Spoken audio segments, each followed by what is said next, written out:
أحسن الله إليك. يسأل يقول: ما هو أفضل كتاب في التفسير؟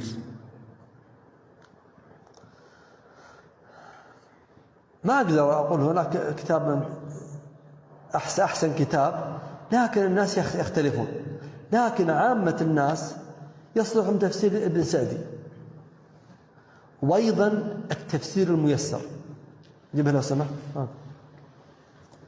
هذا في الواقع تفسير محرر.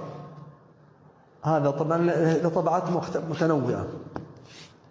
هذا تفسير محرر. إيش معنى محرر؟ يعني معتنى به، مضبوط. وهذا قد ألف من نخبة من العلماء قديما. أظن النسخة الأولى خرجت عام 1415 تقريبا، مجمع الملك فهد في المدينة. قبل كم سنة؟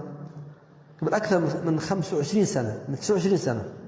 ثم وقفت الطبعة، يعني طبع ثم نشر بلغات متنوعة، ثم طلبوا من العلماء وطلاب العلم أن يبدوا ملاحظات، وأتت الملاحظات، وبقي طبعة واحدة أظن أكثر من 15 سنة أو 20 سنة ما عد طبعة واحدة بس. ثم استقبلوا ملاحظات وعادوا التنقيح، وتنقيح يسير لكن مع هذا في تنقيح. ثم خرجت طبعة الآن، هذه الطبعة الأخيرة، الطبعة الثالثة، مزيد منقحة 1432. ولذلك الذي يعرف التفسير ويقرأ في كتب التفسير يعلم قيمة هذا التفسير، قيمته رائع جدا. يعني من روعته أنه ليس مطولا، وأنه يأتي بالآية من القرآن، الآيات وجنبها تفسيرها بعبارة مختصرة جميلة. ولذلك يذكرون أقوال العلماء بصورة ما تحسن في أقوال العلماء، لكن يجيبونها. ولذلك الخلاف العالي اللي لا يكاد الإنسان يرجح فيه يجيبون اثنين، لا القولين كذا أو كذا. والغالب أنهم يذكرون تفسير ترجيح ابن جرير، وأحيانا ابن سعدي وأحيانا ابن كثير. والحمد لله قرأنا كاملا، أنا كامل أكثر مرة. قال تفسير ابن سعدي رحمه الله وأيضا ابن كثير. فسبحان الله أجد حين أرجع إلى تفسير الآيات أجد أحيانا ينقلون كلام ابن كثير بالنص، أحيانا ابن سعدي بالنص، أحيانا ابن جرير، أحيانا يجمعون بين الأقوال. فالواقع أنه تفسير رائع جدا، وبحمد الله أنه طبع.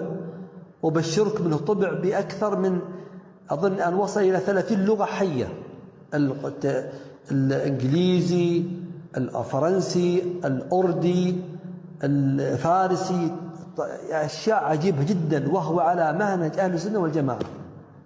الحمد لله رب العالمين.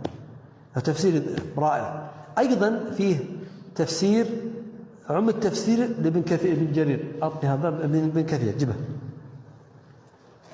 هذا أيضا رائع. هذا مختصر تفسير ابن كثير. هذا أحمد شاكر.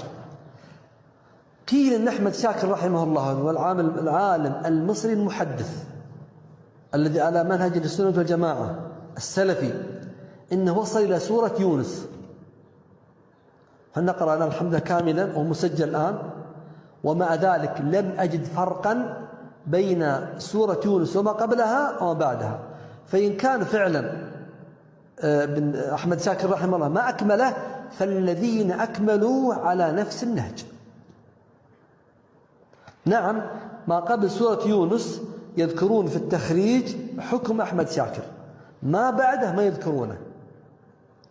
فيحتمل أن ما قالوا صحيح، أن أحمد شاكر رحمه الله إنما وصل إلى سورة يونس فقط، ويحتمل أن أكمل ذلك لكن ربما ما حرره، يعني أكمل الاختصار لكن ما تتبع إلا سورة يونس. على كل حال هو أيضا مرشح. إذن ابن سعدي، وتفسير ميسر، ومختصر ابن كثير، أحمد شاكر، عم التفسير. هذا نظر جيد.